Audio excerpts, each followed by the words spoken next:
তালব্য হ মানে আমাৰ এই শৰীৰটোৰ কথা কোৱা হৈছে আৰু ৰ মানে ৰমন কৰা বা ক্ৰিয়া কৰা দীৰ্ঘই মানে ইখ তত্ত্ব পৰমাত্মা কৃষ্ণ তত্ত্ব যেই মুহূৰ্ততে তালব্য হৰূপী এই শৰীৰটোত দীৰ্ঘই পৰমাত্মা ইখ তত্ত্ব কৃষ্ণই আহি ৰমন অৰ্থাৎ ক্ৰিয়া কৰিব তেতিয়া ইয়াৰ নাম হ'ল শ্ৰী আৰু যেতিয়া ইয়াত ৰমন কৰিবলৈ এৰি কৃষ্ণ তত্ত্ব ওলাই যাব তেতিয়া কেৱল এখনি বগা কাপোৰে ঢাকি দিয়া হ'ব আৰু যাৰ বাবে আমি প্ৰত্যেকেই কওঁ শ্ৰী বিপৰীত ছন্দবিন্দু প্ৰয়াত আদি আদি শব্দৰে আমি প্ৰত্যেকেই সেই ব্যক্তিক বিভূষিত কৰোঁ গতিকে শ্ৰী মদ ভাগৱত মদ মানে হ'ল অহংকাৰ অৰ্থাৎ গুৰুজনাই আমাক দৰ্শন কৰাইছে সেই শৰীৰধাৰী মনুষ্য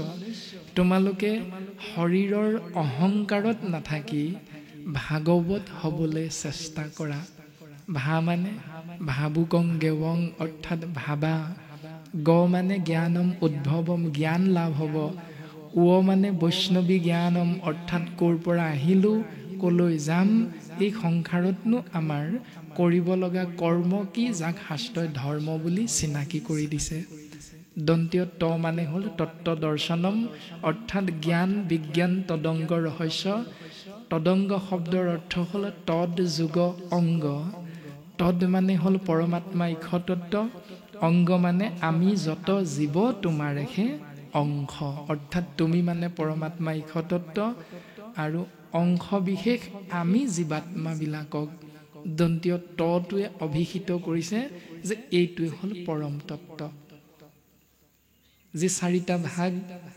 ব্ৰাহ্মণ ক্ষত্ৰিয় বৈশ্য শূদ্ৰ এই চতুবৰ্ণ পিতৃ চাৰিজন নহয় এজন ভগৱন্তৰ শ্ৰীমুখৰ দ্বাৰা ব্ৰাহ্মণৰ জন্ম ভগৱন্তৰ শৰীৰৰ বাহুখন্তে ক্ষত্ৰিয়ৰ জন্ম ভগৱন্তৰ শৰীৰৰ উৰু আৰু চৰণৰ খন্তে বৈশ্য আৰু শূদ্ৰৰ জন্ম অৰ্থাৎ শাস্ত্ৰই আমাক সিদ্ধান্ত দিছে চাৰিটা ভাগত বিভক্ত হৈ থকা তোমালোক জীৱাত্মাবিলাক একেজন পৰমাত্মা ইখ তত্ত্ব কৃষ্ণদেৱৰে সন্তান সেই সূত্ৰে আমি প্ৰত্যেকজন ককাই ভাই গতিকে ককাই ভাই সূত্ৰে আমি কোনেও কাৰো লগত কাজিয়া পেচাল নকৰাটোৱে হ'ল শাস্ত্ৰই সিদ্ধান্ত দিয়া অহিংসাই পৰম ধৰ্ম সেই সূত্ৰে ভাগৱত এভাগ কিতাপ নহয় ভাগৱত এখন শাস্ত্ৰ নহয় ভাগৱত হ'ল আপুনি মই প্ৰত্যেকজনাই গুৰুজনাই এই দৰ্শনটো আমাক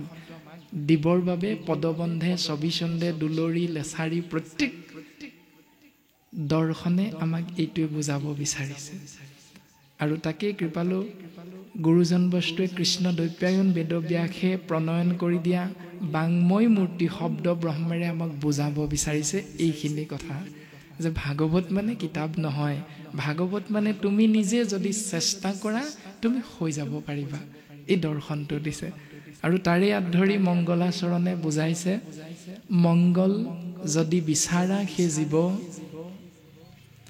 আচৰণটো তেনেকৈ কৰিবা যেনেকৈ শাস্ত্ৰই আমাক নিৰ্দেশ দিছে মংগল যোগ আচৰণ সমান মংগলাচৰণ আৰু এই সহজ উত্তৰটো আমাক বিদ্যালয় পাঠ্যপুথিত দিছিল যে আপোন ভালেই জগত ভাল অৰ্থাৎ তোমাৰ যদি নিজৰ চৰিত্ৰটো সুন্দৰভাৱে তুমি সজাই ল'ব পাৰা তেতিয়াহ'লে তুমি পৃথিৱীৰ যিটো কোণলৈকে নোযোৱা কিয় সেই কোণতেই তুমি নিবিচৰাকে সন্মান পাবা যদি তোমাৰ নিজৰ স্বভাৱটো বেয়া হয় তেতিয়াহ'লে তুমি যি স্থানলৈকে নোযোৱা ক'তো তুমি সন্মান লাভ কৰিব নোৱাৰিবা এইটোৱে কৈছে মংগলাচৰণ তুমি সন্মান বিচাৰিব নালাগে তুমি শ্ৰদ্ধা বিচাৰিব নালাগে তাৰ প্ৰমাণ আপোনাৰভাৱে জানে যেতিয়া আউনীআটী সত্ৰৰ সত্ৰাধিকাৰ প্ৰভুজনা আমাৰ মাজলৈ আহি যায় তেতিয়া সেই ব্যক্তিজনক দেখাৰ লগে লগে যেন চৰণ চুই সেৱা কৰিম প্ৰত্যেকৰে বাৰু এনেকুৱা ভাৱনা এটা আহেনে মনলৈ আহি যায় কিন্তু প্ৰত্যেকজন গাঁৱৰ ভকতে ধুতি পঞ্জাবী পিন্ধি নামলৈ ওলাই গ'লেও সকলোকে কিন্তু কৃষ্ণ বুলি ক'বলৈও মন নাযায় কিয় বাৰু তাৰ উত্তৰটো সেইটো তাৰমানে যিজনে শাস্ত্ৰসন্মতে নীতি আদৰ্শ পালন কৰি জীৱনটো যাপন কৰিবলৈ চেষ্টা কৰিছে একাদশ স্কন্ধত গুৰুজনাই কৈছে আন ধৰ্ম তেজি ভকতি তপৰ জানিবা উদ্ধৱ সখী সেহি হে ঈশ্বৰ। আন সকলোবিলাক চিন্তা মনৰ পৰা আঁতৰ কৰি কেৱল ভক্তিত যিজনে তপৰ হ'বলৈ চেষ্টা কৰে তেওঁকে শাস্ত্ৰই কৈছে ঈশ্বৰ পুৰুষ। কিন্তু প্ৰকৃতপক্ষে গুৰুজনাই কৈছে নৰে ঈশ্বৰ। যিটো মহামানৱ মহাত্মা গান্ধীয়েও কৈছে, যিটো মহামানৱ সাম্প্ৰতিক সময়ত আমি যাক সুধা কণ্ঠ বুলি কওঁ, প্ৰয়াত ভূপেন হাজৰিকা দেৱেও গানৰ মাধ্যমেৰে আমাক শিকাই গৈছে, মানুহে মানুহৰ বাবে যদিহে অকণো নাভাবে, অকণি সহানুভূতিৰে ভাবিব কোনে নোকোৱা সমনীয়া, মানুহে মানুহৰ বাবে। প্ৰত্যেকটো দৰ্শন শাস্ত্ৰত আছে যে মানুহেই ভগৱান, নৰেই ঈশ্বৰ। কিন্তু সকলো নৰক বা সকলো মানুহকে ঈশ্বৰ বুলি নাই কোৱা। ঈশ্বৰ কোনজনক কৈছে? আন ধৰ্ম তেজি ভকতিত তত্ত্বপৰ জানিবা উদ্ধৱ সখী সেহি হে ঈশ্বৰ। সেইকাৰণে আমি সকলোৱে সকলোজনকে কৃষ্ণ পোৱাৰ পৰা বিৰত থাকি কোনোবা এজনক কিন্তু আপুনি মই খুব শ্ৰদ্ধা কৰিবৰ মন যায়, চৰণ চুই সেৱা কৰিবৰ মন যায়। এই যিটো ভাৱনা তাতেই নিহিত হৈ আছে মংগলাচৰণ। অৰ্থাৎ মংগল যদি বিচাৰা আচৰণটো তেনেকৈ কৰা যেনেকৈ শাস্ত্ৰই আমাক পালন কৰিবলৈ কৈছে। এবাৰ কৃষ্ণদেৱে যুধিষ্ঠিৰক ক'লে, তুমি পৃথিৱী পৰিভ্ৰমণ কৰা আৰু এজন বেয়া মানুহ বিচাৰি আনা। অন্য হাতেদি দুৰ্যোধনকো ক'লে, তুমি পৃথিৱী পৰিভ্ৰমণ কৰা এজন ভাল মানুহ বিচাৰি আনা। আৰু দুৰ্যোধনে গোটেই পৃথিৱীখন পৰিভ্ৰমণ কৰি ঘূৰি আহি ক'লে, মই ভাল মানুহ এজনো নাপালোঁ। কাৰণ দুৰ্যোধনৰ নিজৰ স্বভাৱটো বেয়া। অন্য হাতেদি যুধিষ্ঠিৰে ঘূৰি আহি ক'লে, বোলে প্ৰভু মই এজনো বেয়া মানুহ নাপালোঁ, কাৰণ তেওঁ নিজৰ স্বভাৱটো ভাল। সেই দৰ্শনেৰে যদি আমি চিন্তা কৰোঁ যে আপোন ভালেই জগত ভাল, এই দৰ্শনটো শাস্ত্ৰই আমাক দিছে। গতিকে মংগলাচৰণৰ প্ৰথমেই আমাক আহাৰৰ দৰ্শন দিলে। মৎস্য কুৰ্ম আদি অংশ অৱতাৰ যাৰ, ঈশ্বৰ কৃষ্ণক কোটি কোটি নমস্কাৰ। কীৰ্তন গ্ৰন্থটো উল্লেখ আছে যে মৎস্যৰূপে অৱতাৰ ভৈলা প্ৰথমত উদ্ধাৰিলা বেদ প্ৰভু প্ৰলয় জলত। একাদশ স্কন্ধত ভগৱন্ত পুৰুষে উদ্ধৱক কৈছে যে সমস্ত ভূততে ব্যাপী আছো মই হৰি, সবাকো মানিবা বিষ্ণু বুদ্ধি কৰি। যে মই সমস্ত ভূততে আছো, মই নথকা স্থান ক'তো নাই। মই য'ত নাই সেই স্থান জড়, সেই স্থান হ'ল মৃত। সেইকাৰণে সকলো যেতিয়া তোমালোকে চৈতন্য বুলি ভাবিছা, তাৰ মূল কাৰণটো হ'ল মই পৰমাত্মা তত্ত্ব তাত নিহিত হৈ আছো। সেইকাৰণেহে সকলো চৈতন্য আপোনাৰ মোৰ দৰ্শন হয়। আৰু তাৰে দৰ্শন দিলে যে মৎস্যৰূপে মহাপ্ৰলয়ৰ সময়ত সত্যব্ৰত ৰাজাক মাৰ্গদৰ্শন কৰাইছে। কুৰ্মৰূপ ধাৰণ কৰি ক্ষীৰসাগৰ মন্থন কৰোঁতে দেৱাসুৰক মন্দৰ পৰ্বতটো পৃষ্ঠ পাতি সহায় কৰিছিল। পৃথিৱীৰ ওপৰত অত্যাচাৰ উৎপীড়ন হওঁতে পৃথিৱীৰ স্তুতিত সন্তুষ্ট হৈ ভগৱন্তই দুষ্ট দৈত্য হিৰণ্যাক্ষক বধ কৰিছিল বৰাহ ৰূপ ধাৰণ কৰি। হিৰণ্যকশিপুৰক বধ কৰিছিল নৃসিংহ ৰূপ ধাৰণ কৰি। মধু নামৰ দৈত্যক নিধন কৰিছিল, যাৰ বাবে তেৰাৰ নাম হ'ল মধুসূদন। মূৰ নামৰ দৈত্যক নিধন কৰিছিল, যাৰ বাবে তেৰাৰ অন্য নাম হ'ল মুৰাৰী। এনে ধৰণে কৃপালু গুৰুজনাই গোবিন্দ গোবিন্দ গোবিন্দ গোবিন্দ গোবিন্দ ৰাম মুৰাৰী, অনন্ত কোটি ব্ৰহ্মাণ্ডৰ হৰি অধিকাৰী, এই পৰম তত্ত্ব আমাক দিলে যে ভগৱন্ত সৰ্বত্ৰতে বিৰাজমান। তেনে ক্ষেত্ৰত আপুনি মই ২৪টা তত্ত্বৰে গঠিত এই শৰীৰটোক শক্তি প্ৰদান কৰিবলৈ ভিটামিন আদিকে ধৰি যিখিনি প্ৰয়োজনীয় সেইখিনি যোগাৰ দি শৰীৰটোক শক্তিশালী কৰি ৰাখিবৰ বাবে যি আহাৰ গ্ৰহণ কৰোঁ, সেই আহাৰত কেনেবাকৈ ৰক্তৰঞ্জিত আহাৰটো যোগ হয় নেকি? অৰ্থাৎ মৎস্য কুৰ্ম আদি যদি ঈশ্বৰৰে অংশ হয়, ঈশ্বৰৰে ৰূপ হয়, তেতিয়াহ'লে সেই বস্তুবিলাকক আমি আহাৰ হিচাপে গ্ৰহণ কৰোঁ নেকি? যদি কৰিছোঁ তেতিয়াহ'লে শাস্ত্ৰই কৈছে তোমাৰ মংগল সাধন নহ'ব। ঈশ্বৰকে কাটিছা, ঈশ্বৰকে খাইছা। এতিয়া এইখিনিতে পুনৰ প্ৰশ্নটো হৈ যায় যে সেউজীয়া শাক পাচলি কল পচলাকে ধৰি আমি যিখিনি গ্ৰহণ কৰিম আহাৰ হিচাপে সেইখিনিটোতো আত্মাতত্ব আছে। তেতিয়াহ'লে সেইখিনিক আমি আহাৰ হিচাপে গ্ৰহণ কৰোঁতে কি অপৰাধ নহয় নেকি? কেৱল মাছ কাছ হাঁহ পাৰ কুকুৰা আদি মাংস হিচাপে গ্ৰহণ কৰাটোহে শাস্ত্ৰই অপৰাধ বুলি কৈছে নেকি? যদি এইটোও আমি বিচাৰোঁ তেতিয়াহ'লে ইয়াৰো উত্তৰ আমাক শাস্ত্ৰই দিছে যে 4টা ভাগত বিভক্ত জীৱবিলাকৰ 2টা দৰ্শন, এক হ'ল বাণী, অন্যটো হ'ল ধ্বনি। আমি মানুহৰূপী জীৱবিলাকে বাণী প্ৰকাশ কৰিব পাৰোঁ, অৰ্থাৎ মুখেৰে কথা ক'ব পাৰোঁ। সেইকাৰণে আমি ইজনে সিজনৰ ভাষাটো বুজি পাওঁ। অন্য হাতেদি ইতৰ প্ৰাণীবিলাকৰ কিছুৱে কেৱল ধ্বনি প্ৰকাশ কৰিব পাৰে। যেনে মাছ এটা মাৰ মাৰি দিয়াৰ লগে লগে বা হাতেৰে ধৰিলে সেই মাছটোৱে তাৰ ভাষাত ধ্বনিটো প্ৰকাশ কৰে দুখ পাইছোঁ বুলি। হাঁহ পাৰ ছাগলী কুকুৰা আদিবিলাকক যেতিয়া আপুনি মই শাস্তি দিবলৈ ধৰিম তেতিয়াই সিহঁতে নিজৰ ভাৱনা অনুসৰি ধ্বনি প্ৰকাশ কৰে যে মই তোমালোকে মোক কষ্ট দিছা। এইটো সিহঁতৰ ভাষাৰে প্ৰকাশ কৰে ধ্বনি। এনেকৈ ধ্বনি আৰু বাণী প্ৰকাশ কৰিব পৰা 2 মুঠি জীৱই ইটোৱে সিটোক আহাৰ হিচাপে গ্ৰহণ কৰাটো শাস্ত্ৰই অপৰাধ হিচাপে সিদ্ধান্ত দিছে।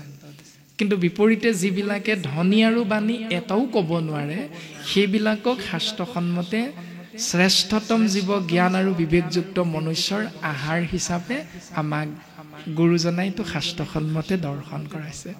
আৰু যদিও সেই আহাৰ আমি গ্ৰহণ কৰিম তাতো আকৌ এটা নিয়ম দিছে। সেই নিয়মটো হ'ল 2 ধৰণে আছে। এক হ'ল আন, মাৰ, কাট, খাওঁ। আনিব লাগে, মাৰিব লাগে, কাটিব লাগে, খাব লাগে। কিন্তু এই 4টা শব্দকে ব্যৱহাৰ কৰিম। গুৰুজনাই কৈছে তাতোতকৈ অকণমান উন্নত শব্দকেইটা তাৰ আগত যোগ কৰি লোৱা। সেয়া হ'ল গুৰু, দেৱ, নাম আৰু ভকত। এই 4টা শব্দ যদি অনাৰ আগত ব্যৱহাৰ কৰোঁ, গুৰুত দিম, দেৱত দিম, ভকতত দিম, নামত দিম। যিটো আমি ব্যৱস্থা প্ৰত্যেকে বুজি পাওঁ। যেতিয়া আহাৰ মাহত আমি পথাৰত কঠীয়া পাৰোঁ, বাপসকলেতো সেই বুলি কৈ কঠীয়া পাৰে নিশ্চয়, যে গুৰুত দিম, দেৱত দিম, ভকতত দিম, নামত দিম। সেইখিনিলৈকে ঠিকেই থাকে। কিন্তু যেতিয়া 9 মুঠি খাবৰ হয় তেতিয়া গুৰু, দেৱ, নাম, ভকত গুলি মাৰ, আমলৰীয়া হাঁহটো মুচৰি মাৰ। অপৰাধটো তেনেকৈ। অৰ্থাৎ মংগল বিচাৰোঁতে আচৰণটো গণ্ডগোল ক'ত হৈ আছে এইখিনি আমি চিন্তা কৰিব লাগিব।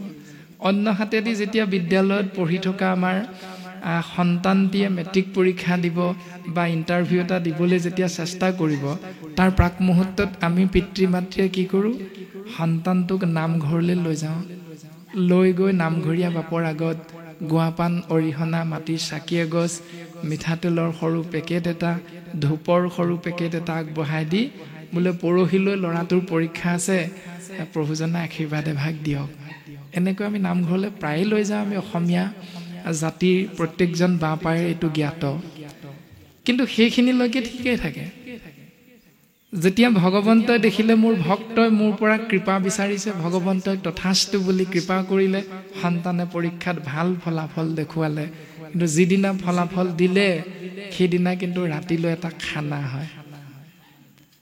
প্ৰশ্নটো হ'ল সেই নিৰীহ 2টা ব্ৰইলাৰ, নিৰীহ 2টা আমলৰীয়া হাঁহৰ কি দুখ আছিল? ধন্যবাদটো দিব লাগিছিল ঈশ্বৰক, কাৰণ কৃপা কৰিছিল ঈশ্বৰে। আৰু আপুনি মই সেইটোকে নকৰি নাকটো বচাবলৈ গৈ আপুনি মই খানা এটা দি দিওঁ, ধন্যবাদটো গাঁৱৰ ৰাইজক দিওঁ। এতিয়া ৰাইজসকল কোনসকল ৰাইজক দিওঁ? সেইসকল ৰাইজক দিওঁ, সেইসকল ককাই ভাইক দিওঁ, সেইসকল বংশ পৰিয়ালক খানাটো খাবলৈ মাতোঁ। কোনসকল?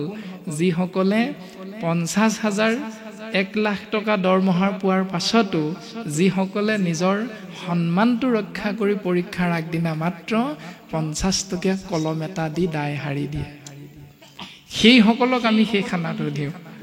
ভাবকচোন কথাটো।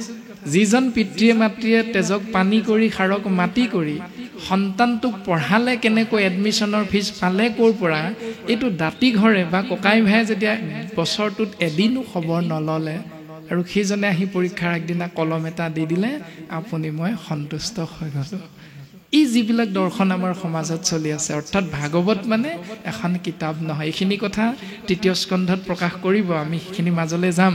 মাত্ৰ মংগলাচৰণৰ বিষয়বস্তুটো প্ৰাৰম্ভিক প্ৰকাশ কৰা হৈছে যে নমো নমো মধুমূৰ ৰিপু মহাহৰি অন্ত্যজু উত্তম আতি হৈ জাকস্মৰি, যে ভগৱন্তৰ নামত তুমি শৰণ গ্ৰহণ কৰা, যি নামত তুমি ধনী দুখীয়া উচ্চ নীচ, শিক্ষিত অশিক্ষিত, উচ্চ নীচ, আবাল বৃদ্ধ বনিতা বুলি কোনো কথা নাই, সমস্তই অন্ত্যজু হ'লেও তেওঁ ঈশ্বৰৰ কৃপা লাভ কৰিব পাৰে, যদিহে তেওঁ নিৰ্গুণ নামত শৰণ গ্ৰহণ কৰা। আৰু ২য় স্কন্ধত কৃপালু গুৰুজনাই তত্ত্বটো দিছে, এৰা আহোম কছাৰী খাচী গাৰো মিৰি যবন কংক গোৱাল, অসম মুলুক ৰজক তুৰুক কুবা চমলেশ চণ্ডাল। এই অসম মুলুকত যিমানবিলাক জাতি উপজাতি জনজাতি বসবাস কৰি আছে, উপাধি যিয়ে নহওক, সম্প্ৰদায় যিয়ে নহওক, কৃষ্ণ সেৱকৰ সংগত পবিত্ৰ হয়, আনো পাপী নৰ। যদি ইয়াতকৈও কোনোবা নিকৃষ্টতম জীৱ আছে, তেতিয়াহ'লে এজন কৃষ্ণ সেৱকৰ সংগ যদি লাভ কৰে, তেতিয়াহ'লে তেওঁ অনায়াসে পবিত্ৰ হৈ যাব। ইমান সুন্দৰ দৰ্শন গুৰুজনাই দিলে। আৰু তাৰ পাছতো আপুনি আমি শাস্ত্ৰ পঢ়ি পঢ়ি কিন্তু জাত পাত বিচাৰ কৰোঁ। তো গুৰুজনাই দিয়া দৰ্শন আৰু আমি বিচাৰি ফুৰা জাত পাতৰ মাজত পাৰ্থক্যটো কোনখিনিত হৈ আছে, এইটো অন্তত আমি অকণমান ভাল ধৰণে চিন্তা কৰিলে আমি উত্তৰটো লাভ কৰিব পাৰিম। এনেকৈ সিদ্ধান্ত দিছে, সমস্তে জগত উদ্ধাৰক যাৰ নাম, হেনয় কৃষ্ণক কৰোঁ সহস্ৰ প্ৰণাম। গুৰুজনাৰ আদৰ্শ, উবানৰ লোক হৰি ভজিওক, ধৰাইতো পদেশ এৰা আল জাল, জীৱা কতকাল জৰা ভৈল পৰবেশ। গুৰুজনাৰ আদৰ্শটো মন কৰিবলগীয়া যে উবা নৰ লোক, অৰ্থাৎ এই বুলি কোৱা নাই যে সেই অসম ভূমিত জন্মগ্ৰহণ কৰা মানুহবিলাক, এই বুলি নাই কোৱা। সেই অসম ভূমিত জন্মগ্ৰহণ কৰা ব্ৰাহ্মণসকল, এই বুলি নাই কোৱা। গুৰুজনাৰ আদৰ্শটো হ'ল সমগ্ৰ বিশ্বব্যাপী বুলি কৈছে। অৰ্থাৎ উবা নৰলোক মানে হে পৃথিৱীৰ মনুষ্যসকল,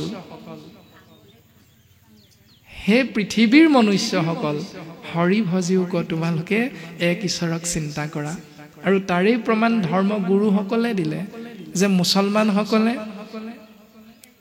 ঈশ্বৰ বুলি ভাবি এক অদৃশ্য শক্তিক সেৱা কৰে পশ্চিম ফালে মূৰ কৰি, কাৰণ সেইফালে মক্কা আছে, মদিনা, এতিয়া সেইফালে মূৰ কৰি সেৱা কৰে। কিন্তু হিন্দু ধৰ্মৰ বাপাইসকলে পূব ফালে মূৰ কৰি সেৱা কৰে। তাৰমানে শাস্ত্ৰই সিদ্ধান্ত দিলে সমস্ত ভূততেই ভগৱন্ত আছে, যে পূব ফালে সেৱা কৰিলেহে ভগৱন্তক পাবা, পশ্চিম ফালে সেৱা কৰিলে ভগৱন্তৰ কৃপা নাপাবা, উত্তৰ ফালে মূৰ কৰি ভাগৱত পঢ়িলেহে কৃষ্ণৰ কৃপা হ'ব, দক্ষিণ ফালে মূৰ কৰিলে ভাগৱত পঢ়িব নোৱাৰিবা। এনেকুৱা যিবিলাক আমাৰ নিয়ম থাকে সমাজত, তাৰে উত্তৰ ধৰ্মগুৰুসকলে দিছে যে ভগৱন্ত সৰ্বত্ৰতে বিৰাজমান, তুমি যেনেকৈ সুবিধা হয় সেইফালে মূৰ কৰিয়ে তুমি ঈশ্বৰ চিন্তা কৰিব পাৰা।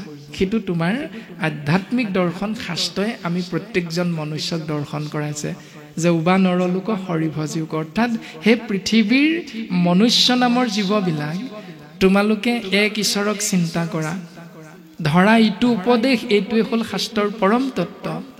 এৰা আলজাল, শৰীৰটোৰ পৰা, মনৰ পৰা, বাক্যৰ পৰা কুৰ্চুত কপটতা ত্যাগ কৰা, জীৱা কতকাল, কিমান দিন জীয়াই থাকিবা, আমি কোনোবাই গেৰাণ্টি দিব পাৰিমনে? কোনেও নোৱাৰো। সেইকাৰণে এৰা আলজাল জীৱা কতকাল জৰা ভৈল প্ৰৱেশ। জৰা মানে বাৰ্ধক্য, অৰ্থাৎ তিনিটা যমদূতে অজামিলক নিবলৈ আহিছিল। সেই তিনিটা যমদূত হ'ল কফ, বাত, পিত্ত। কফজনিত কাৰণ, ডিঙিটো যে ঘেৰঘেৰণি মাৰে, উশাহ ল'ব নোৱাৰে, সেইটো কফজনিত বেমাৰ, সেইটো এটা যমদূত। পিত্তজনিত বেমাৰ, অৰ্থাৎ আমাৰ উদৰৰ ভিতৰত যি এপেণ্ডিক্স, গ'ল ব্লাডাৰকে আদি কৰি যিবিলাক বেমাৰ আজাৰ হয় উদৰত, সেই বেমাৰবিলাক পিত্তজনিত বেমাৰ। তাৰ পাছত বাত বিষ, মানে 214ডাল সাৰেৰে আমাৰ শৰীৰটো গঠিত, আৰু সেই শৰীৰটোৰ 214ডাল য'ত সংযোগ হৈ হৈ আছে প্ৰত্যেকডাল হাড়, যাক আমি গাঁঠি বুলি কওঁ, সেই গাঁঠিয়ে গাঁঠিয়ে যেতিয়া বিষ হ'ব, এই তিনিটা যমদূতে বাৰ্ধক্যই আহি তোমাক আক্ৰমণ কৰিব, আৰু এই শৰীৰটোৰ পৰা আত্মাতত্ব ওলাই যাবলৈ এদিন বাধ্য হ'ব। সেই দিনটো, সেই ক্ষণটো আমি কোনেও ক'ব নোৱাৰো কেতিয়া। সেইকাৰণে তুমি যেতিয়াই বুজি পাইছা ভকতৰ সং কৃষ্ণ নাম, সেই মুহূৰ্ততে তুমি কৰ্মবন্ধন এৰি কেৱল ভকতৰ সংগ আশ্ৰয় কৰা। সেইকণ সময় 5 মিনিটো হ'ব পাৰে, 10 ঘণ্টাও হ'ব পাৰে, 24 ঘণ্টাও হ'ব পাৰে, কোনো কথা নাই। তুমি মাত্ৰ যেতিয়াই সুবিধা পাইছা তেতিয়াই ভকতৰ সংগ। নোপোৱা সময়খিনি তুমি কৃপালু গুৰুজনাৰ আদৰ্শ শিৰোগত কৰা, যে সমস্ত জগত উদ্ধাৰক যাৰ নাম, যিজনৰ নাম আশ্ৰয় কৰিলে সমস্ত জগত উদ্ধাৰ হ'ব। জগত মানে বৰ্গীয় জ মানে জন্ম, গ মানে গতি, দন্তীয় ত মানে তৎক্ষণাৎ। অৰ্থাৎ সৃষ্টি যেতিয়া হৈছে ধ্বংস অনিবাৰ্য, জন্ম যেতিয়া হৈছে মৃত্যু নিৰ্ধাৰিত সত্য। সেইকাৰণে জন্ম মৃত্যু বা সৃষ্টি ধ্বংস, ইয়াৰ মাজত আমি যিমানবিলাক জীৱ সোমাই আছো, প্ৰত্যেক জীৱই উদ্ধাৰ পাব যদিহে ঈশ্বৰ কৃষ্ণক তুমি সেৱা কৰা, চিন্তা কৰা। মাধ্যম হ'ল গুৰু সেৱা। পঞ্চভূতি দেহ কেশে ও মায়া বুলি কয়, তৰ নৌপাই গুৰু সেৱাকে কয়।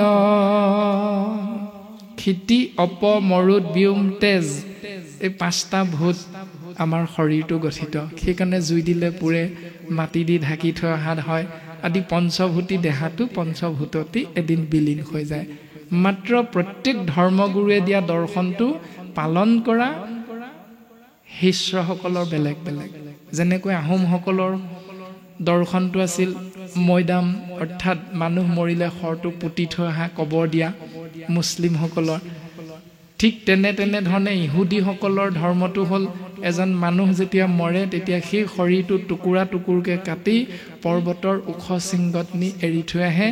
ঈগল, শেন, শগুন আদি মাংসহাৰী চৰাইবিলাকে তাক খায়, আৰু তাৰ দ্বাৰাই পঞ্চভূতত বিলীন হৈ যায় বুলি ইহুদীসকলৰ এটা বিশ্বাস আছে। গতিকে যে যিটো নিয়মেই পালন নকৰক কিয়, প্ৰত্যেকটোৱে শুদ্ধ। যিহেতু 5টা তত্ত্বৰে, পঞ্চভূতেৰে গঠিত শৰীৰটো পঞ্চভূততে বিলীন হ'ব, এইটো সত্য। যে যিটো নিয়মেই পালন নকৰক, কিন্তু এক ঈশ্বৰকে চিন্তা কৰিব লাগিব। গুৰুজনাই ক'লে কৃষ্ণ, আৰু মুছলিমসকলৰ আল্লাহ, বাকীসকলৰ গড। এনে ধৰণে বিভিন্ন ধৰ্মাৱলম্বী লোকসকলে এক ঈশ্বৰকে চিন্তা কৰে, মাত্ৰ নামটো বেলেগ বেলেগ ধৰণে, ভাৱনা কিন্তু একেটাই। গতিকে গুৰুজনাই শাস্ত্ৰসন্মতে এইটোৱে দৰ্শন কৰাইছে যে জীৱৰ সৃষ্টি স্থিতি প্ৰলয়ৰ গৰাকী হ'ল এক ইক্ষতত্ত্ব কৃষ্ণদেৱ। ভূতি দেহ মায়া বুলি কৈছে, অৰ্থাৎ মোৰ ধন, মোৰ জন, মই হলো মহাজন, ঐশ্বৰ্য বিভূতি মোৰ আছে। ঐশ্বৰ্য বিভূতি হ'লে পৃথিৱীখনো কিনিব পাৰি, ধৰ্ম কৰ্ম কেলৈনো লাগিছে। এতিয়া আমি ৰাতিপুৱা শুই উঠি যেনি তেনি যে আমি যাওঁ, খুব সৰুতে বিস্ময় বুলি এখন মাহেকীয়া আলোচনীত কৌতুক এটা পঢ়িবলৈ পাইছিলোঁ।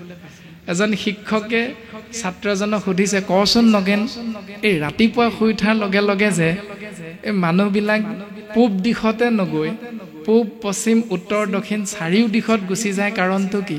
তেতিয়া নগেনে তপৰাই উত্তৰ দিছে, বোলে ছাৰ পৃথিৱীখন যে ঘূৰণীয়া। বোলে তাতে কি হ'ল? একেফালে গুচি গ'লে পৃথিৱীখন চলি গৈ থাকিব। সেইকাৰণে হেনো মানুহবিলাক পূব পশ্চিম উত্তৰ দক্ষিণ চাৰিওফালে যায় যাতে পৃথিৱীৰ ভাৰসাম্যতাটো একে ঠাইতে ৰৈ থাকিব পাৰে সেই যেনেধৰণে আমি কৌতুক হিচাপে কথাখিনি চেষ্টা কৰোঁ বুজিবলৈ তাতো কিন্তু আধ্যাত্মিক দৰ্শনে নিহিত হৈ আছে কথাখিনি মাত্ৰ আমি অকণমান গুৰুত্ব দিলে উপলব্ধি কৰিব পাৰিম অনুধাৱন কৰিব পাৰিম সেইজন ইক্ষতত্ত্ব কৃষ্ণদেৱক চিন্তা কৰা গুৰু সেৱাৰ মাধ্যমেৰে আমি প্ৰত্যেক পুৱা যদি জীৱনটো আগবঢ়াই নিওঁ তেতিয়াহ'লে আমি বিচাৰি ফুৰা আত্যন্তিক সুখ প্ৰত্যেকে লাভ কৰিব পাৰিম ও সুখ সুখ বুলি নৰ এনে বলিয়া ও নেদেখিলে সুখ মুখ মাথো দুখ পায়া আমি প্ৰত্যেক দিনাই বিচাৰি ফুৰা বস্তুটোৰ নাম হ'ল সুখ কিন্তু বিচাৰোতে পাই মাথো দুখৰ উপৰি দুখ এটা কাৰণটো কি কাৰণটো হ'ল মংগলাচৰণটো আমি ভালকে চিন্তা নকৰাৰ কাৰণে যে সুখ বিচাৰোতে দুখ পাওঁ যদি সুখ বিচাৰোতে দুখ পাওঁ তেতিয়াহ'লে দুখ বিচাৰিলে সুখ পাম নেকি সেইটো পাণ্ডৱ জননী কুন্তীয়ে সিদ্ধান্ত দিছে যেতিয়া শ্ৰীকৃষ্ণই মহাভাৰতৰ যুদ্ধৰ অন্তত দ্বাৰকা নগৰলৈ যাব বিচাৰিছিল হস্তিনাপুৰ এৰি তেতিয়া কুন্তীয়ে কৈছে হে কৃষ্ণ তুমি মোক পৃথিৱীৰ সমস্ত দুখ মোৰ শিৰত দিয়া বোলে কিয় পেহী কাৰণ সুখত থাকিলে মই তোমাক পাহৰি যাম নহয় কৃষ্ণ যদি তুমি মোক গোটেই পৃথিৱীৰ দুখখিনি দিয়া তেতিয়া মই প্ৰত্যেক মুহূৰ্ততে তোমাক চিন্তা কৰিব পাৰিম আৰু তোমাক চিন্তা কৰাটোৱে হ'ল আত্যন্তিক সুখ সেই বিষয়টো কৈছে গতিকে পঞ্চভূতি দেহ মায়াৰ পৰা পৰিত্ৰাণ পাবলৈ সুখ যদি লাগে তেতিয়াহ'লে গুৰু সেৱাৰ মাধ্যমেৰে প্ৰত্যেকটো ৰাতিপুৱা আমি নিজৰ কৰ্মমুখী জীৱনটো আগবঢ়াব লাগিব এই দৰ্শনটো গুৰুজনাই দিলে এতিয়া প্ৰশ্নটো হ'ল যদি গুৰু সেৱা কৰোঁ আমাৰ গৃহত এতিয়া গুৰু গৃহ আছেনে নাই প্ৰত্যেকেইটো এটা আশালৈ জীয়াই থাকোঁ আশাটোৰ প্ৰমাণ কি পকা ঘৰ এটা বনালে ওপৰলৈ ৰদ কেইডালমান ওলাই থাকে চাবচোন কেলে ওলাই থাকে তাৰমানে পাৰিলে 2 মাহৰ পাছত দৰমহাটো পালে আৰু এমহল বনাম এইটো হ'ল আশা এনেকৈ চাকৰিটো পোৱাৰ পাছত যেতিয়া আমি প্ৰত্যেকে এখন ঘৰ নিৰ্মাণ কৰোঁতে আমাৰ ভাৱনাবিলাক এনেকুৱা হয় যে ল'ৰাটোৰ বিয়াখন পাতিব লাগিব তাৰ পাছত গাড়ী এখন ল'ব লাগিব এনেকৈ বিয়া পাতিলোঁ গাড়ী এখন ল'লোঁ গেৰেজ এটা বনাওঁতে অৰ্থাৎ নিৰ্মাণ কৰোঁতে শেষত দেখিলোঁ গুৰুগৃহ নিৰ্মাণ কৰিবলৈ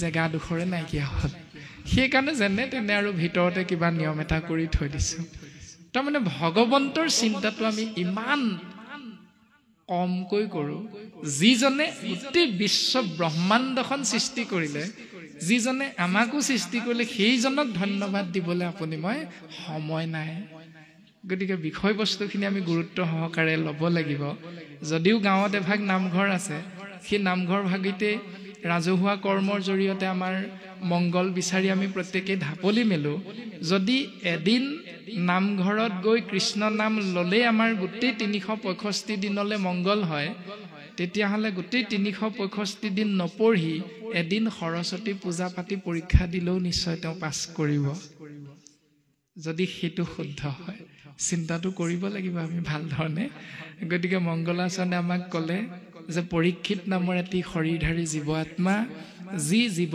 আত্মাই এটি অপৰাধ কৰিলে এজন ব্ৰাহ্মণৰ ওচৰত নাম হ'ল শ্ৰমিক মুনি আৰু তেওঁৰ ওচৰত কৰা অপৰাধ কৰ্মটোত শ্ৰমিক মুনি পুত্ৰই অভিশাপ দিলে 7 দিন 7 ৰাতিৰ অন্তত তক্ষক নামৰ কাল সৰ্প দংশন কৰিব আৰু তেৰা এই সংসাৰ এৰি যাব লাগিব তাৰ পাছতে সেই তত্ত্ব কথাখিনিকে কৃপালু শ্ৰীমন্ত শংকৰদেৱ গুৰুজনাই সংক্ষেপে কৰিয়া উদ্ধাৰিয়া তাৰ সাৰ শংকৰে ৰচিলা কৃষ্ণ চৰিত্ৰ পয়াৰ একেবাৰে সহজ সৰল ভাৱেৰে তত্ত্বটো উদ্ধাৰ কৰি সাৰখিনি আমাক দিছে কলিৰ মনুষ্যত তৰিবৰ বাবে আৰু সেই সাৰ আশ্ৰয় কৰি আমি এই সংসাৰৰ পৰা তৰি যাব পাৰিম তাৰে দৰ্শনটো দিলে যে 60,000 ঋষিমুনি আছিল আৰু 60,000 ঋষিমুনিৰ উপস্থিতিত গংগাৰ তীৰত পৰীক্ষিত ৰাজাৰ আগত মুনীন্দ্ৰ খ্যাত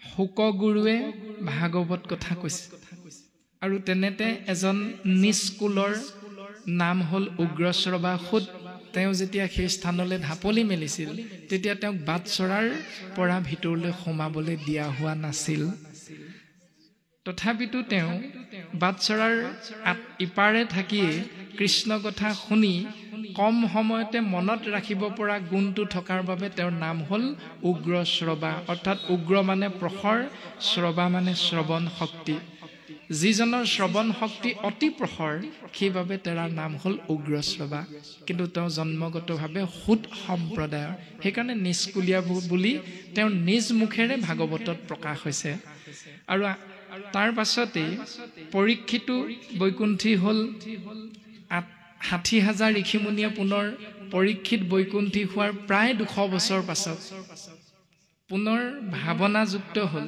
যে সেই দিনকেইটা ইমান ভাল লাগিছিল কৃষ্ণ কথা শুনি আকৌ আমি ভাগৱত শুনিব নোৱাৰোনে এই ভাৱনাটো ৰাখি মহামুনীন্দ্ৰ স্বৰূপ শুকগুৰুৰ চৰণত সেৱা নিবেদন কৰিলে আৰু শুকগুৰুৱে ক'লে এতিয়া সেই পৰীক্ষিতো নাই আৰু সেই পৰিৱেশো নাই গতিকে মই তোমালোকক এইখিনি কোৱা প্ৰয়োজন অনুভৱ কৰা নাই কিন্তু তোমালোকে যদি ইচ্ছা কৰা তোমালোকে যে বাটচৰাৰ পৰা ভিতৰলৈ সোমাবলৈ দিয়া নাছিল এজন মনত আছেনে বোলে আছে নাম উগ্ৰশ্ৰৱা সুত তেৰাৰ ওচৰত গৈ সেৱা নিবেদন কৰা তেৰাই তোমাৰ হবৰ মনৰ আশা পূৰণ কৰিব আৰু এই বুলি কোৱাৰ লগে লগে ৬০,০০০ মুনিৰ দুটা ভাগ হ'ল একত থাকিল ৩২,০০০ ঋষিমুনি আৰু অন্য ফালেদি থাকিল ২৮,০০০ ঋষিমুনি ৩২,০০০ ঋষিমুনিয়ে সেই স্থান তৎমুহূৰ্ততে ত্যাগ কৰিলে কাৰণটো কি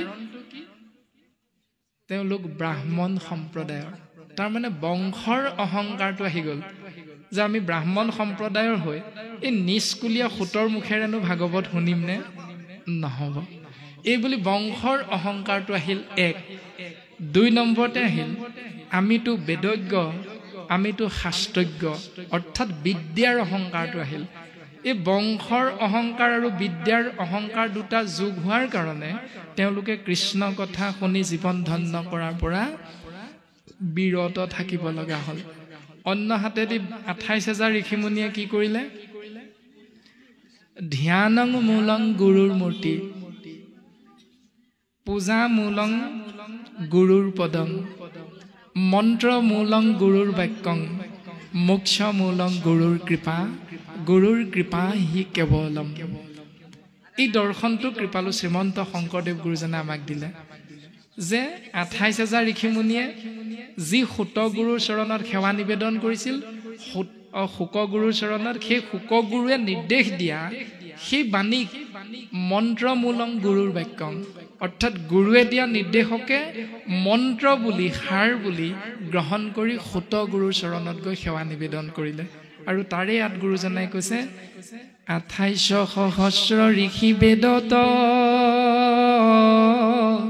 প্ৰধান বিষ্ণুৰ নৈমিষ ক্ষেত্ৰ মহাপুণ্য স্থান মান্য কৰি সুতক পাতিলা সত্ৰ তথা শৌনক প্ৰমুখ্যে শুনে ভাগৱত কথা মন্ত্ৰমূলং গুৰুৰ বাক্য গুৰুৰ বাক্যকে মন্ত্ৰ হিচাপে সাৰোগত কৰি একেবাৰে ২৮,০০০ ঋষিমুনি বয়োবৃদ্ধ শৌনককে মুখ্য কৰি সকলোৱে সুতক মান্যতা প্ৰদান কৰি আসনত বহুৱাই কৃষ্ণ কথা শুনিবলৈ প্ৰয়াস কৰিছে আৰু তাৰ পাছত নিজৰ মনৰ ভাৱনাখিনি কৈছে পদবন্ধে কৈ গৈছে ইতিমধ্যে আৰু মহামানী উগ্ৰশ্ৰৱা সুতে যেতিয়া তেওঁ কৃষ্ণ কথা কোৱাৰ উপযুক্ত পাত্ৰ বুলি গ্ৰহণ কৰিলে তেতিয়াই তেওঁ নিজৰ মনৰ ভাৱনাটো প্ৰকাশ কৰিছে ৰাম আমি হেনয় কুলীন আছিল মনতে তোমাষাৰ প্ৰশ্নে ভৈলো আজি সি পবিত্ৰ মই ইমান দিনে অকুলীন বুলি ভাবিছিলোঁ, মই ইমান দিনে অজাতি বুলি ভাবিছিলোঁ, কিন্তু তোমালোকে যে মোক উপযুক্ত পাত্ৰ বুলি ভাবিলা, মই আজি বুজি পাইছোঁ মোৰ জাত আছে, মোৰ কুল আছে, মই ধন্য হৈ গ'লোঁ। তোমাক আৰু প্ৰশ্নে ভৰিলোঁ, আজি সি পবিত্ৰ।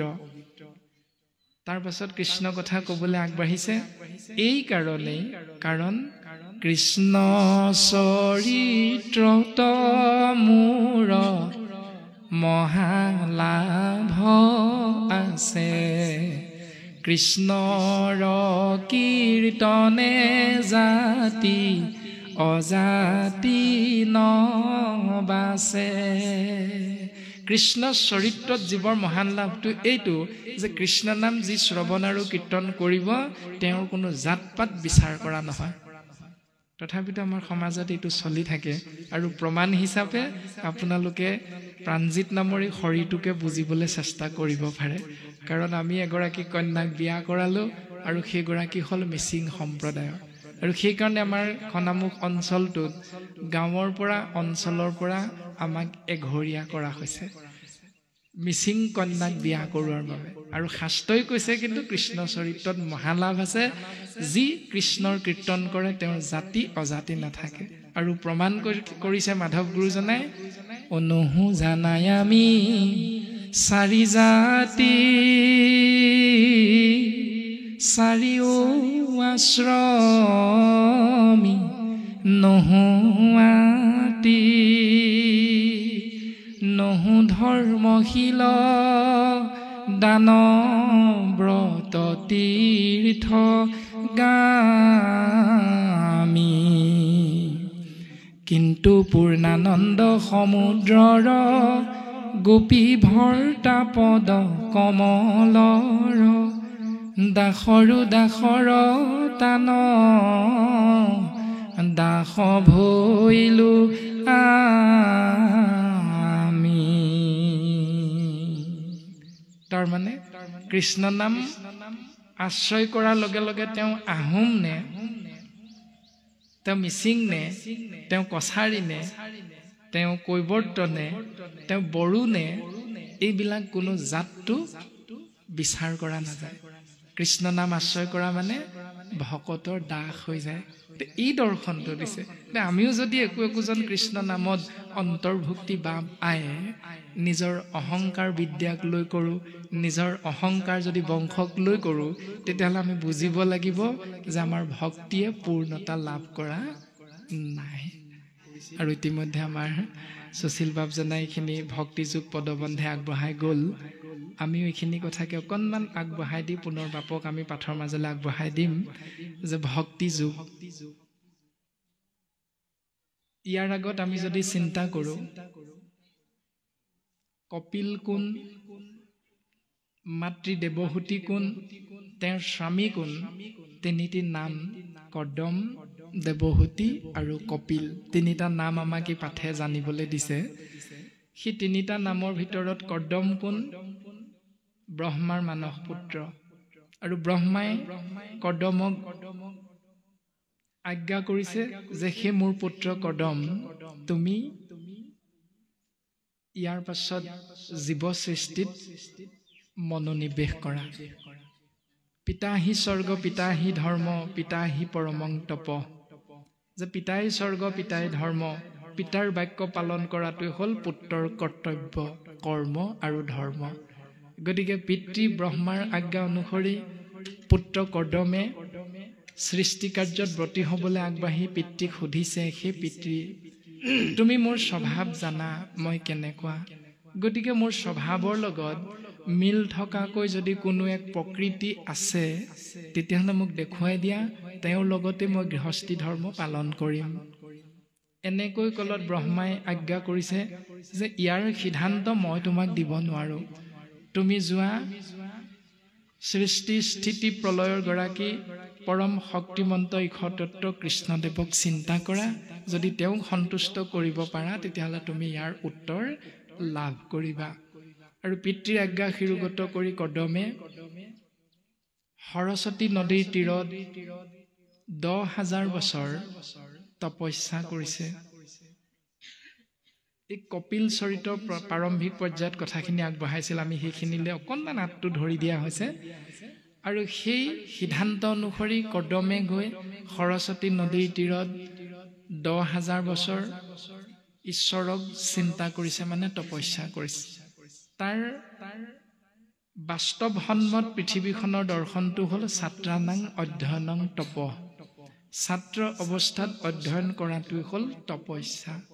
যদি ছাত্ৰ অৱস্থাত অধ্যয়ন নকৰি বাকী চিন্তাবিলাক কৰি থাকোঁ, তেতিয়াহ'লে তাৰ দ্বাৰা আপুনি মই পিতৃয়ে যদি ভাবোঁ মোৰ সন্তানটো ডাক্তৰ হওক, মোৰ সন্তানটো APS বিষয়া হওক, এইটো কেতিয়াও আপোনাৰ মোৰ সন্তানটো হৈ নুঠে সময়ত, যদিহে ছাত্ৰ অৱস্থাত অধ্যয়নং তপটো আমি শাস্ত্ৰসন্মতে পালন নকৰোঁ। এতিয়া সেইটো দৰ্শন দিলে যে 10,000 বছৰ তপস্যা কৰাৰ অৰ্থ হ'ল আমাৰ শৰীৰটোত থকা 10টা যি ইন্দ্ৰিয়, 5টা কৰ্মেন্দ্ৰিয়, 5টা জ্ঞানেন্দ্ৰিয়, ইয়াৰ দ্বাৰা যি 10টা ৰিপু আছে, কাম, ক্ৰোধ, লোভ, মোহ, দম্ভ, দেশ্য, অহংকাৰ, মদ, মাশ্চৰ্য আদিকে ধৰি যি 10টা গুণ, বেয়া স্বভাৱ, এই স্বভাৱবিলাকক জ্ঞানৰ মাধ্যমেৰে শিক্ষাগুৰুৰ পৰা লাভ কৰি আমি 2টা সিদ্ধান্তত উপনীত হ'ব লাগিব। সেইটো হ'ল সৎ চিন্তা, সৎ কৰ্ম। এইটোৰ জ্ঞান আমাক দিলে। শিক্ষাগুৰুসকলৰ পৰা যেতিয়া আমি এখন বিদ্যালয়ৰ পৰা ওলাই আহিম শিক্ষা গ্ৰহণ কৰি, যাওঁতে পিতৃ মাতৃয়ে জ্ঞান ল'বলৈ পঠিয়ায় আৰু সেই জ্ঞানৰ নমুনাটো শিক্ষকসকলে একেবাৰে বিদায় মুহূৰ্তত কৈ দিয়ে। ইয়াৰ পৰা ওলাই গৈ তুমি BA MA পাছ কৰি একোখন চাৰ্টিফিকেট লৈ তুমি হয়তো চৰকাৰৰ এজন উচ্চ পদস্থ চাকৰিয়াল হবা, নহ'লে তুমি বিধায়ক MLA হবা, ৰাজনীতিবিদ হবা, নহ'লে তুমি চাকৰি নাপালে পিতৃৰ ধনেৰে বা বেংকৰ পৰা এটা লোন লৈ তুমি দোকানী হবা, নহ'লে তুমি পকা মিস্ত্ৰী বা ৰাজমিস্ত্ৰী হবা, নহ'লে তুমি এজন ড্ৰাইভাৰ হবা। যিকোনো কৰ্ম এটাত তুমি নিজকে আগবঢ়াই দিবা, সেইটো নিশ্চিত। কিন্তু তুমি যিয়ে নোহোৱা কিয় তোমাৰ সেই কৰ্মটোত 2টাই থাকিব লাগিব, এক হ'ল সততা আৰু এটা হ'ল সৎ চিন্তা। তুমি ৰাজনীতিক হ'লেও তোমাৰ কৰ্মটো হ'ব লাগিব সৎ, তুমি দোকানী হ'লেও তোমাৰ কৰ্ম হ'ব লাগিব সৎ। এই দৰ্শনটো আমাক জ্ঞানে দিছে আৰু সেইটোকে কোৱা হৈছে কদমৰ ক্ষেত্ৰত, যে কদমে সেইটোৱে লাভ কৰিলে যে 10,000 বছৰ তপস্যা মানে 10টা ইন্দ্ৰিয়ক কেনেকৈ কামনা বাসনাৰ পৰা আমি দমন কৰি ৰাখি সৎ চিন্তা, সৎ ভাৱনাৰে আমি গৃহস্থী ধৰ্ম পালন কৰিম, সমাজত আমি বৰ্তি থাকিম, সমাজখন আমি সুন্দৰৰ পৰা সুন্দৰ কৰি কৰি আগবঢ়াই নিব পাৰিম। এইটো জ্ঞান আমাক বিদ্যালয়ত দিছে আৰু শাস্ত্ৰই এই আধ্যাত্মিক দৰ্শনটো দিলে। তাৰ পাছত ভগৱন্ত পুৰুষ সন্তুষ্ট হ'ল, সন্তুষ্ট হৈ সিদ্ধান্ত দিলে, পৰশুই দিনা তোমাৰ ওচৰত আহিব নিজে নিজে কোন? ব্ৰহ্মাৰে মানস পুত্ৰ স্বয়ম্ভুৱ মনু আৰু তেওঁৰ ধৰ্মপত্নী শতৰূপা। পৰশুই দিনা আহিব মানে সত ৰজ তম 3 গুণ আমি জীৱাত্মাবিলাক আবদ্ধ হৈ আছো এই 3 গুণৰ মাজত। গতিকে সেই 3 গুণেৰে আমাক 3টি দিনৰ কথা কোৱা হৈছে। সেই 3 দিনৰ পাছত তোমাৰ সন্মুখত আহি উপস্থিত হ'ব স্বয়ম্ভুৱ মনু আৰু তেওঁৰ ধৰ্মপত্নী শতৰূপা। আৰু তেওঁলোকে আহি কি কৰিব? তেওঁলোকৰ এগৰাকী দুহিতা আছে, নাম হ'ল দেৱহূতি। গুৰুজনাই কন্যা বুলি নাই কোৱা। আপোনাৰভাৱে শব্দটো চাই ল'ব পাৰে যে গুৰুজনাই তেওঁলোকৰ এগৰাকী কন্যা আছে বুলি নাই কোৱা, তেওঁলোকৰ এগৰাকী দুহিতা আছে বুলি কৈছে। অৰ্থাৎ দুহিতা মানে 2টা কুলৰ হিত সাধন কৰিব পৰা গুণেৰে যিগৰাকী জ্ঞানৱন্ত বিভূষিত, তেওঁকে দুহিতা বুলি কোৱা হৈছে। এতিয়া আপুনি মই গৃহস্থী ধৰ্ম পালন কৰি যিগৰাকী ছোৱালী জন্ম দিলোঁ সন্তান হিচাপে, সেই ছোৱালীগৰাকীক এদিন আমি বিয়া দিয়ে ঘৰলৈ উলিয়াই দিম। কিন্তু উলিয়াই দিয়াৰ পাছত সেই কুল অৰ্থাৎ স্বামীৰ কুল আৰু জন্ম পোৱা পিতৃ মাতৃৰ কুল, এই 2টা কুলৰ হিত সাধন কৰিব পৰা গুণেৰে পৰিপুষ্ট কৰি আমি কন্যাগৰাকীক এই সংসাৰত সেই বিষয়বস্তুখিনি জানিবলৈ দিছোঁ নে নাই দিয়া। পিতৃ মাতৃ হিচাপে আমাৰ কৰ্তব্য আৰু দায়িত্ব কি? শাস্ত্ৰই সেইখিনি দিছে আমাক। গতিকে দুহিতা হিচাপে তেওঁক তোমাৰ হাতত অৰ্পণ কৰিব আৰু তেওঁৱেই হ'ব তোমাৰ উপযুক্ত ভাৰ্যা। ভাৰ্যা মানে যিগৰাকীয়ে স্বামীৰ ঘৰৰ সমস্তখিনি ভাৰ গাত পাতি লৈ সুন্দৰভাৱে কৰ্মৰে গৃহখন পৰিচালনা কৰিব পৰা গুণেৰে বিভূষিত, তেওঁক কোৱা হৈছে ভাৰ্যা। তেওঁৱে হ'ব তোমাৰ উপযুক্ত পত্নী। তাৰ মানে স্বামীজন পতনৰ দিশেৰে আগবাঢ়ি যোৱা দেখিও যদি পত্নীগৰাকীয়ে তাৰ পৰা উভতাই আনিবলৈ চিন্তা নকৰি যেনি গৈছে যাওক, যেনেকৈ গৈছে কৰক, এনেকৈ যদি স্বামীক অন্ধভক্ত হৈ সেৱাই কৰি থাকে, তেতিয়াহ'লে সেই ঘৰখন ডুবিবৰ বাবে বৰ বেছি সময় নালাগে আৰু তেওঁৰ দ্বাৰাই গোটেই সমাজখনেই ধ্বংস। তাৰমানে তাৰ প্ৰমাণটো চাব পাৰে যে এখন গাঁৱত যদি এজন ব্যক্তিয়ে এখন মদৰ দোকান দিয়ে, তেতিয়াহ'লে সেই মদৰ দোকানখনত গৈ আপোনাৰ মোৰ সন্তানটো এদিন এপেগ হয়তো খাবগৈ। এতিয়া দোকানখন বন্ধ কৰি দিলে হ'ব জানো? নিশ্চয় নহ'ব। ল'ৰাকেইটাক বন্ধ কৰিলে হ'ব জানো? নহ'ব। তাৰ নিৰ্দিষ্ট উত্তৰটো শাস্ত্ৰই দিছে আমাক। শাস্ত্ৰই কি কৈছে যে তেওঁ কি কাৰণে সেই নিয়মটো পালন কৰিলে সমাজৰ বিপৰীতে গৈ, সেইটো আমাৰ গাঁৱৰ ধনী কেইজনে বা সেই বিষয়টো জানিবলৈ জ্ঞানী কেইজনে অন্ততঃ এখন মেল পাতিব লাগিব। মেল পাতি তেওঁ সেই ব্যক্তিজনক বা পৰিয়ালটোক মাতিব লাগিব নামঘৰলৈ, বোলে তুমি আহাচোন। আহি তেওঁক সুধিব লাগিব যে তুমি যে মদৰ দোকানখন দিলা, কোৱাচোন কিয় দিলা? কাৰণ শাস্ত্ৰই কৈছে জৈত খেলে জুৱা পাশা কৰে মদ্যপান, নৃপতি বুলন্ত কলি দিলো তোক স্থান। য'ত জুৱা পাশা মদ্যপান হয় তাতে কলি থাকে। যদি গাঁওখন কলিৰ পৰা আপুনি মই বচাব বিচাৰো, তেতিয়াহ'লে সেই দোকানখন কিয় দিলে মানুহজনে আমি সুধিব লাগিব। মানুহজনে নিশ্চয় ক'ব যে মোৰ ল'ৰা ছোৱালীকেইটাক পঢ়ুৱাবলৈ পইচাৰ অভাৱ, বা এনেধৰণে কিবা এটা তেওঁ যুক্তি দিব। গতিকে জ্ঞানীসকলে বিবেচনা কৰি বোলে তোমাৰ হাতত কিমান পইচা আছে কোৱা, বোলে মোৰ হাতত 20,000 মান আছে, তেতিয়াহ'লে আমি ৰাইজৰ ফালৰ পৰা তোমাক আমি সকলোৱে 1000কৈ তুলি আমি 20 ঘৰ মানুহে আৰু 20,000 দিছো। বা নামঘৰৰ উন্নয়ন সমিতিৰ হাতত যি পইচা থাকিব তাৰ পৰা বোলে আমি তোমাক আৰু 30,000 দিছো। তুমি 50,000 কৰি এখন ভাল দোকান দিয়া, যিখনৰ পৰা আমাৰ গাঁওখনৰ মংগল হ'ব। তুমি বেয়া কামটো এৰি পেলোৱা। পাছত সেই 30,000 পইচাটো কি হ'ব? অহা বছৰ তুমি আজিৰ দিনটোতে এই 30,000 টকাটো তুমি আমাৰ গাঁৱৰ ৰাইজক চমজাই দিব লাগে। যদি সেই তেনেধৰণৰ নিয়মখিনি আমি পালন কৰোঁ, আপোনাৰ মোৰ সন্তানটিও মদৰ আগিৰ পৰা বাচি গ'ল, সেই পৰিয়ালটো সেই দুখ কষ্ট নিবাৰণ হয়। আমি যদি পোনে পোনে গৈ আমুকে মদৰ দোকান দিছে, কাম নাই আৰু, তাৰ দ্বাৰা কিন্তু কোনো এখন সমাজ সুন্দৰ নহয়। কাৰণ পৰৰ ধৰ্মক নিহিংসিবা কদাচিত, কৰিবা ভূতক দায়া সকৰুণ চিত্ত। তেওঁ কি কৰ্ম কৰি পৰিয়ালটো পোহপাল দিছে সেইটো তেওঁৰ চিন্তাৰেহে আগবাঢ়িব। যদি তেওঁতকৈ তুমি 2 শ্ৰেণী বেছি পঢ়িছা, তেতিয়াহ'লে তোমাৰ জ্ঞানটো স্বাভাৱিকতেই তেওঁতকৈ বেছি হ'ব। গতিকে বেছি জ্ঞানীজনে সেই কম জ্ঞানীজনৰ শুদ্ধ পথটো দেখুৱাই দিয়াটো হ'ল বেছি জ্ঞানীজনৰ আদৰ্শ নীতি নিৰ্দেশনা। গতিকে ভাগৱতে আমাক এইখিনি দৰ্শন দিছে। গতিকে 3য় স্কন্ধ কপিল দেৱহূতি আখ্যানত এনেকৈ কৰ্দম আৰু দেৱহূতিৰ মাজত বিবাহ হ'ল, আৰু বিবাহৰ পাছত তেওঁলোকৰ মাজত 9 গৰাকী কন্যাৰ জন্ম হৈছে। পদে আমাক কৈ গৈছে 9 গৰাকী কন্যাৰ জন্ম হৈছে, আৰু একেবাৰে শেষত জন্ম হৈছে কপিল 10 নম্বৰত। এইটো পূৰ্বৰ সিদ্ধান্ত, ভগৱন্তৰ লীলা যে কপিল আৰু দেৱহূতিৰ মাজত, কৰ্দম আৰু দেৱহূতিৰ মাজত ভগৱন্তই কপিল ৰূপে জন্ম গ্ৰহণ কৰিম বুলি পূৰ্বতেই সিদ্ধান্ত দি থৈছে, আৰু সেই মৰ্মে আহি কপিল ৰূপে জন্ম গ্ৰহণ কৰিছে। কেই নম্বৰত? 10 নম্বৰত। এতিয়া 10 নম্বৰত কিয় আহিল? তাৰমানে তাৰো উত্তৰ দিছে গুৰুজনাই যে ভক্তিৰ পথ হ'ল 9টা। শ্ৰৱণ কীৰ্তন স্মৰণ অৰ্চন বন্দন পদসেৱন দাস্য সখিত্ব আত্মনিবেদন। এই 9 বিধ ভক্তি, অৰ্থাৎ ভক্তিৰে 9টা পথক 9 গৰাকী কন্যা বুলি কৈছে। আৰু এই 9 গৰাকী কন্যা যেতিয়া জন্ম হ'ব তোমাৰ হৃদয়ৰ মাজত, তেতিয়া 10 নম্বৰতে অনায়াসে তুমি নিবিচৰাকৈ ভগৱন্তই তোমাৰ হৃদয়ত প্ৰকাশ হৈ যাব। এই দৰ্শনটো দিছে আধ্যাত্মিক জ্ঞান। গতিকে সেই দৰ্শনৰ মতে যেতিয়া কপিল প্ৰভু আহি কৰ্দম আৰু দেৱহূতিৰ মাজত অৱস্থান কৰিলে, তাৰ পাছতে স্বামীৰ আজ্ঞা শিৰোগত কৰি দেৱহূতিয়ে তেওঁৰ পুত্ৰ কপিলক সুধিছে ভক্তি যোগৰ বিষয়ে। ভক্তি মানে হ'ল ভজ ধাতু যোগ ইক্তিন প্ৰত্যয়।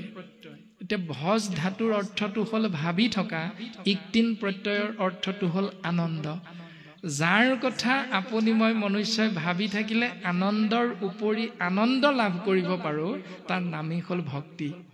আৰু তাকে যোগ কৰিবলৈ কৈছে কাৰ লগত কাই মানে শৰীৰৰ লগত বাক্যৰ লগত মনৰ লগত তাৰে দৰ্শনটো আপুনি আমি চাব পাৰো এনেকৈ বোলে বাপ কৃষ্ণ এনেকৈ যদি কোনোবা এজনে কৈ দিয়ে বোলে শইকীয়া বাপ কৃষ্ণ কোনফালে যোৱা তেতিয়া শইকীয়া বাপে যদি ইফালৰ পৰা কয় মই আমুকৰ পৰা আহোঁ তেতিয়াহ'লে জানিব বাক্যত কৃষ্ণ নামটোত হৰণ হোৱা নাই কৃষ্ণ নামত বাক্যেৰে আমাৰ হৰণ নাই হোৱা যদি ইজন বাপে ক'লে বোলে শইকীয়া বাপ কৃষ্ণ গগৈ বাপ কৃষ্ণ ভালে আছে এই প্ৰতি যদি কৃষ্ণ শব্দটোৰে সম্ভাষণ জনায় তেতিয়া জানিব শাস্ত্ৰসন্মতে বাক্যত ভক্তিটো যোগ হৈ আছে এতিয়া যোগ কৰিবলৈ কৈছে শাস্ত্ৰই কাই বাক্য মনৰ লগত আৰু আপুনি মই কাই বাক্য মনৰ পৰা যদি ভক্তিক বিয়োগ কৰি ৰাখিছো তেতিয়াহ'লে তেওঁ ঈশ্বৰৰ কৃপা লাভ কৰিব নোৱাৰে এই দৰ্শনটো দিছে সেইকাৰণে কৈছে ভক্তি যোগ ভক্তিক যোগ কৰা সেই জীৱ এই বুলি কৈ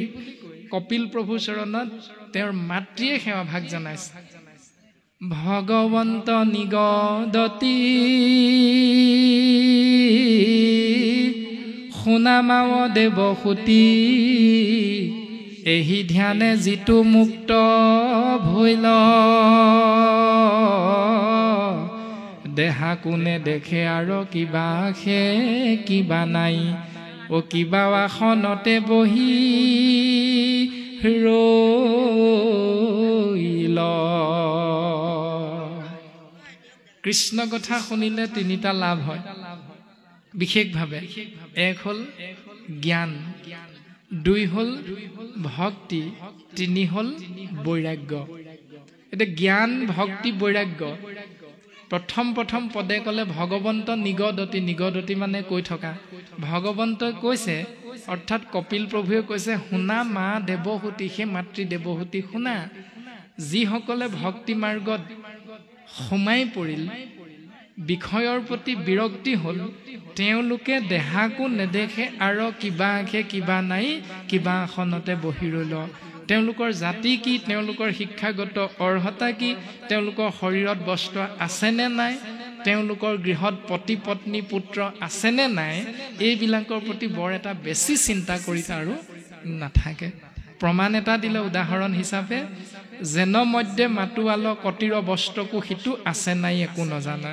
এতিয়া প্ৰমাণ হিচাপে আপোনাৰ হওক আমি বিশ্লেষণ কৰিলে উত্তৰটো পাম যে আমি প্ৰত্যেক দিনাই হয়তো এতিয়া 2 বাজিছে এই 2 বজা সময়ত হয়তো প্ৰত্যেকে আমি ঘৰত লাল চাহ একাপ বা ৰুটি এটা খাওঁ বোৱাৰীয়ে দিয়ে গতিকে পিতৃয়ে হয়তো খায় বা সেইকণ খাই বাপজনে হয়তো এৰালত দি থোৱা গৰুটোক পানী খুৱাবলৈ যায় বা সেইখিনি সময়তে তেনেধৰণৰ পাৰিবাৰিক জীৱনৰ কৰ্ম কিছু কৰি থাকে কিন্তু শাস্ত্ৰই কৈছে আজিতো আপোনাৰ হওক 2 বজালৈকে বহিছে আৰু ৰাতিপুৱা 8 মান বজাতে আহিলে আজি সেই কৰ্মকেইটা এতিয়া কোনে কৰিব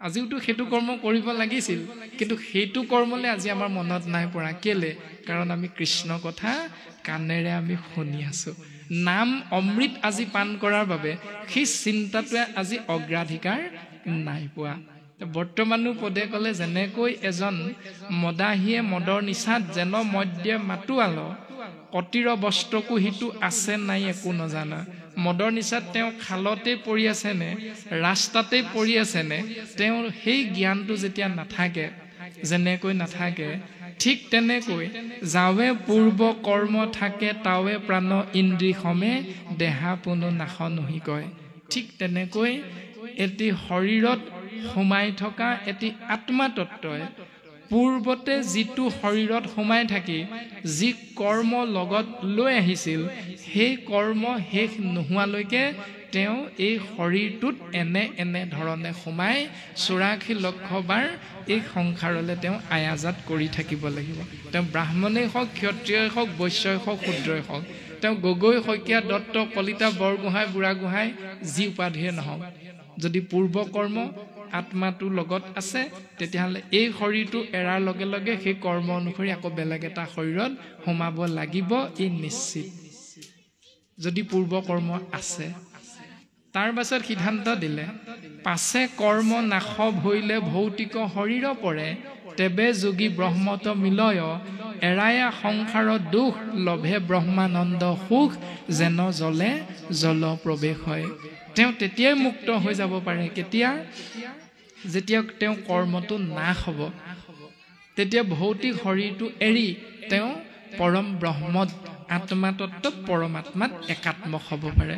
কেনেকৈ? এটা প্ৰমাণ দিলে, এৰায়া সংসাৰৰ দুখ, সংসাৰ দুখৰ পৰা পৰিত্ৰাণ পাব, লভে ব্ৰহ্মানন্দ সুখ, তেওঁ ব্ৰহ্ম আনন্দ সুখ পাব। কেনেকৈ? যেন জলে জল প্ৰৱেশ হয়। যেনেকৈ দিখৌ নৈখন বা আপোনালোকৰ ওচৰতে আছে দৰিকা, এই দৰিকা নৈখনৰ পানীখিনি যদি কোনো এজন বাপ বা আয়ে পাত্ৰ এটাত আনেগৈ, কোনোবা এগৰাকীয়ে যদি সোধে বোলে আই কি আনিলে? পানী। ক'ৰ? বোলে দৰিকা নৈৰ পানী। স্বাভাৱিক উত্তৰ।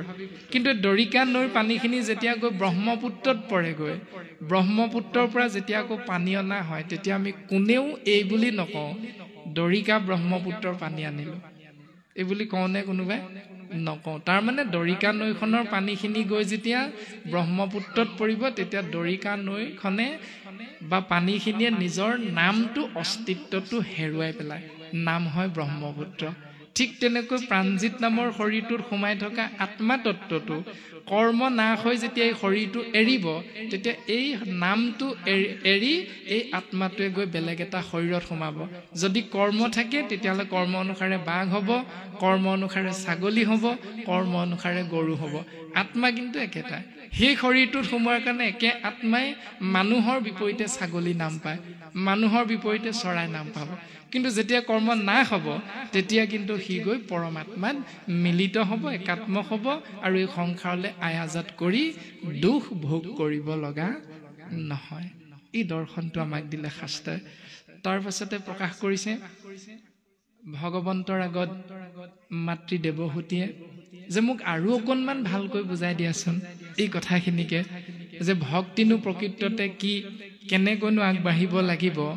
তেতিয়াই ভগৱন্ত পুৰুষে আগবঢ়াইছে কথাখিনি, আৰু এই কথাখিনি কৈ আছে ভগৱন্তৰ পৰম ভকত মৈত্ৰেয় ঋষিয়ে ভগৱন্তৰ একান্ত ভকত বিদুৰৰ আগত, অৰ্থাৎ মৈত্ৰেয় আৰু বিদুৰ সংবাদেৰে কৃপালু শ্ৰীমন্ত শংকৰদেৱ গুৰুজনাৰ দৰ্শনে তৃতীয় স্কন্ধ ভক্তি যুগত প্ৰকাশ কৰিছে।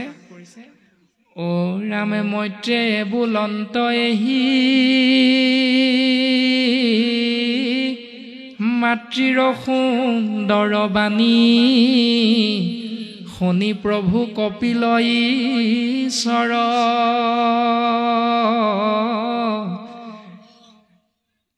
ৰামে কৃপায়ে পীড়িত হুয়া মাতিলন্ত প্ৰশংসিয়া, কুশলক চিন্তিয়ালোক